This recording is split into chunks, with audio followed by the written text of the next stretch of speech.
नमस्कार मेरे प्यारे साथियों। और आज हम डिस्कस करने वाले हैं छठी पंचवर्षीय योजना के बारे में, जिसे कहा जाता है 6th 5 ईयर प्लान। सबसे पहले वही फॉर्मेट रहेगा हमारा, बेसिक चीज़ें डिस्कस करेंगे, फिर इस योजना के अंतर्गत भारत सरकार ने कौन कौन से कार्यक्रमों की शुरुआत करी उसके बारे में डिस्कस करेंगे। सबसे पहले डिस्कस करते हैं बच्चों समयावधि की। तो आप जानते हैं कि 1978 यानी 5वीं पंचवर्षीय योजना के बाद ब्रेक आया, फिर उसके बाद छठी पंचवर्षीय योजना को 1980 के अंतर्गत शुरू करा गया, जो 5 साल तक लगातार चल करके 1985 के अंतर्गत खत्म हुई। यानी इसकी समयावधि है 1980 से लेकर 1985। ठीक है, बात करते हैं बच्चों उद्देश्य की। एक ऐसी पंचवर्षीय योजना रही है जिसमें सबसे पहले रोजगार सृजन का उद्देश्य रखा गया। सेम यही बात हमने 5वीं पंचवर्षीय योजना के बारे में बताई थी आप लोगों को कि 5वीं एक ऐसी पंचवर्षीय योजना थी जिसके अंतर्गत सबसे पहले गरीबी उन्मूलन का उद्देश्य रखा गया। इसी प्रकार इस पंचवर्षीय योजना का उद्देश्य रोजगार सृजन करना रखा गया। यानी इसका उद्देश्य क्या हो गया? रोजगार सृजन के साथ गरीबी निवारण, ये इसका उद्देश्य रखा गया। बात करते हैं बच्चों कौन से मॉडल पर आधारित है, तो यह आगत निर्गत मॉडल पर आधारित होती है। बच्चों आगत निर्गत का मतलब होता है, आगत का मतलब होता है इनपुट यानी कि उत्पादन के साधन, और निर्गत का मतलब होता है आउटपुट यानी कि उत्पादन की मात्रा। तो इस पंचवर्षीय योजना में ये लक्ष्य रखा गया कि हम कितनी आगतों का प्रयोग करते हुए कितना निर्गत यानी कितना उत्पादन प्राप्त करेंगे, ये सबसे बड़ा उद्देश्य इसके अंतर्गत रखा गया जिस मॉडल पर ये आधारित थी। ठीक है, अब हम बच्चों बात करते हैं विकास दर की। तो यहाँ पर छठी पंचवर्षीय योजना की विकास दर का लक्ष्य रखा गया 5.2% और इसको प्राप्त किया गया 5.7%।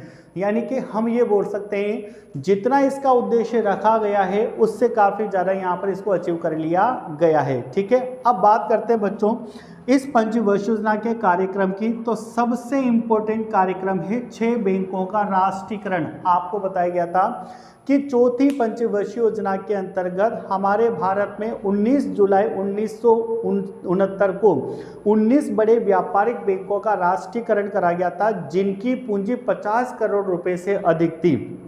और इसके बाद दूसरी स्टेप में बैंकों का राष्ट्रीयकरण करा गया छठी पंचवर्षीय योजना के अंतर्गत। यहाँ 6 और बड़े बैंकों का राष्ट्रीयकरण करा गया।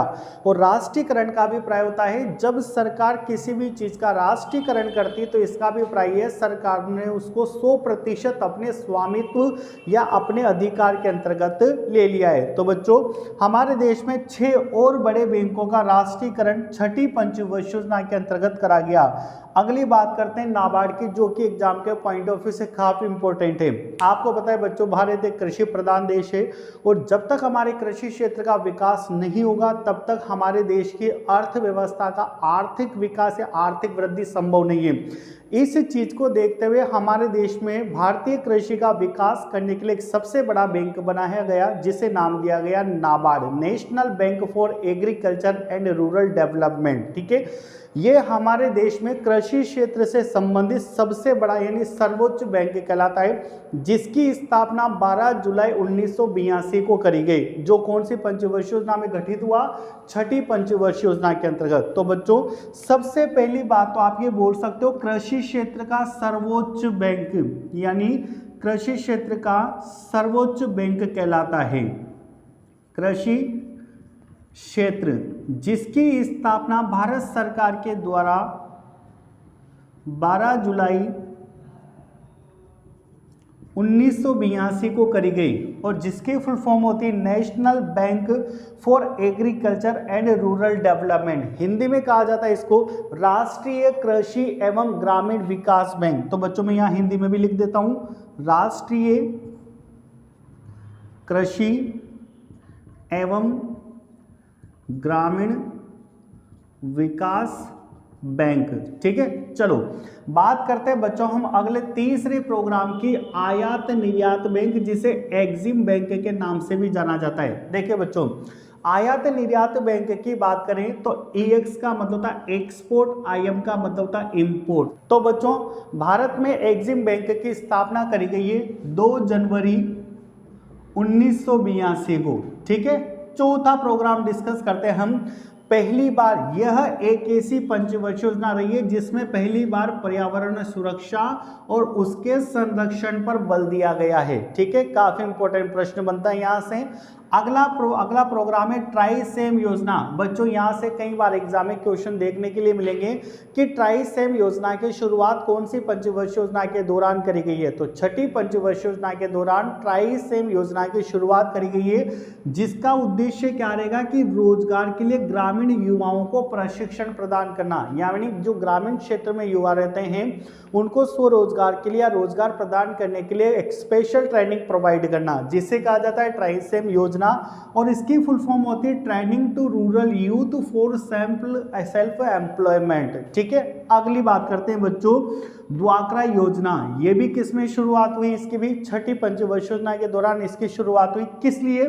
ग्रामीण क्षेत्रों में महिलाओं व बच्चों का विकास करने के लिए। इसकी फुल फॉर्म है development of human and children in rural areas. ठीक है, अगला प्रोग्राम रहा है बच्चों छठी पंचवर्षीय योजना का RLEGP, जिसकी फुल फॉर्म है rural landless employment guarantee programme, यानी ग्रामीण क्षेत्र में रहने वाले जो भूमिहीन कृषक हैं उनको यहाँ पर रोजगार प्रदान किया जाएगा या उनके लिए प्रोग्राम चलाया गया। और सबसे लास्ट है NREP यानी नेशनल रूरल एम्प्लॉयमेंट प्रोग्राम, जिसे राष्ट्रीय ग्रामीण रोजगार योजना के नाम से जाना जाता है। तो बच्चों ये है हमारे पास छठी पंचवर्षीय योजना। आप हमारे YouTube चैनल पे इसी तरीके से बने रहिए। आपको टाइम टू टाइम इकोनॉमिक्स से रिलेटेड, कॉम्पिटिटिव एग्जाम्स से रिलेटेड इसी तरीके के नए यूजफुल वीडियोस मिलते रहेंगे।